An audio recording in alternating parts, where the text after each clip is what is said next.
नमस्कार दोस्तों, आज मैं आपको ललही छठ माता की कहानी सुनाने जा रही हूँ। प्रेम से बोलिए छठी मैया की जय हो। किसी नगर में एक सेठ और सेठानी रहते थे। सेठानी मासिक धर्म के समय भी बर्तनों का स्पर्श करती फिरती थी। कुछ समय पश्चात सेठ और सेठानी की मृत्यु हो गई। मृत्यु के पश्चात सेठ को बैल और सेठानी को कुतिया की योनि प्राप्त हुई। दोनों अपने पुत्र के घर में रहते थे। बैल खेत जोतता था और कुतिया घर की रखवाली करती थी। पिता का श्राद्ध आया। पत्नी ने खीर बनाई। वह किसी काम से बाहर गई तो एक चील खीर के बर्तन में सांप डाल गई। बहू को इस बात का पता नहीं चला, पर कुतिया यह सब देख रही थी। उसे पता था कि खीर में चील सांप गिरा गई है। कुतिया ने सोचा कि इस खीर को खाने से ब्राह्मण मर जाएंगे, अतः कुतिया ने खीर के भगोने में मुंह डाल दिया। गुस्से में भरकर बहू ने कुतिया को जलती लकड़ी से मारा। उससे उसकी रीढ़ की हड्डी टूट गई। बहू ने वह खीर फेंक दी और दूसरी खीर बनाई। सब ब्राह्मण भोजन करके चले गए, परंतु बहू ने कुतिया को जूठन तक न दी। रात होने पर कुतिया और बैल बातें करने लगे। कुतिया बोली, आज तो तुम्हारा श्राद्ध था, तुम तो खूब भर पेट खाए होगे। मुझे तो आज कुछ भी खाने को नहीं मिला, उल्टे मेरी पिटाई हो गई। उसने उपरोक्त खीर और सांप वाली बात बैल को बता दी। बैल बोला, आज तो मैं भी भूखा हूँ, कुछ खाने को नहीं मिला। आज तो और दिनों की अपेक्षा काम भी अधिक करना पड़ा। बेटा और बहू बैल तथा कुतिया की वार्तालाप सुन रहे थे।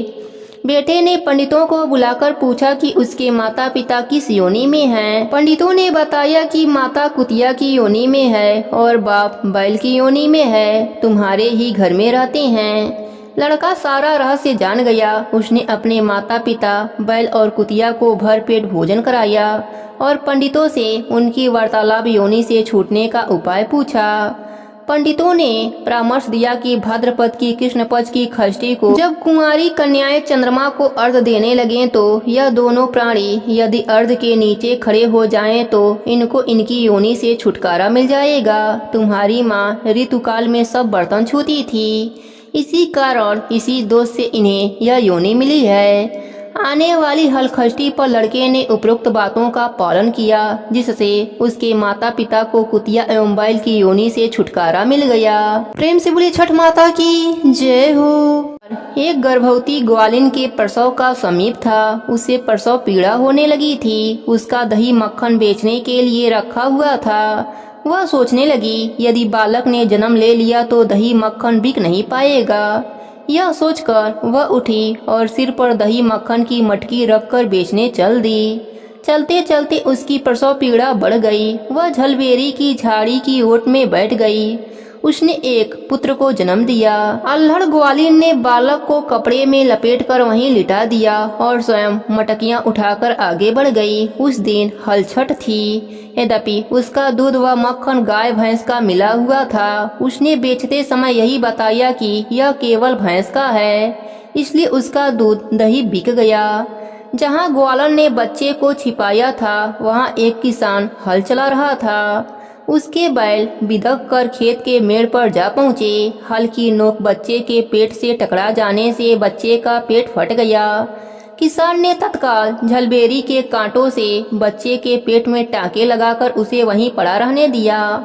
ग्वालिन ने लौटकर बच्चे को मृत पाया। ग्वालिन ने सोचा कि यह मेरे पाप का फल है। मैंने आज हल छठ के दिन व्रत करने वाली अनेक स्त्रियों को गाय का दूध दही बेचकर उनका व्रत भंग किया है। उसी का मुझे दंड मिला है कि मेरा बच्चा मर गया।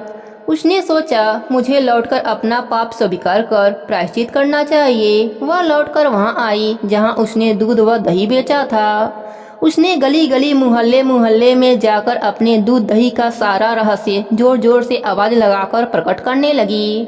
यह सुनकर स्त्रियों ने अपने धर्म रक्षा के विचार से उसे आशीष दिया। जब वह वापस उसी खेत में पहुंची तो उसे उसका पुत्र जीवित अवस्था में मिला। उसी दिन से ग्वालन ने अपना पाप छिपाने के लिए कभी झूठ न बोलने का प्रण लिया। प्रेम से बोली हलषष्ठी माता की जय हो।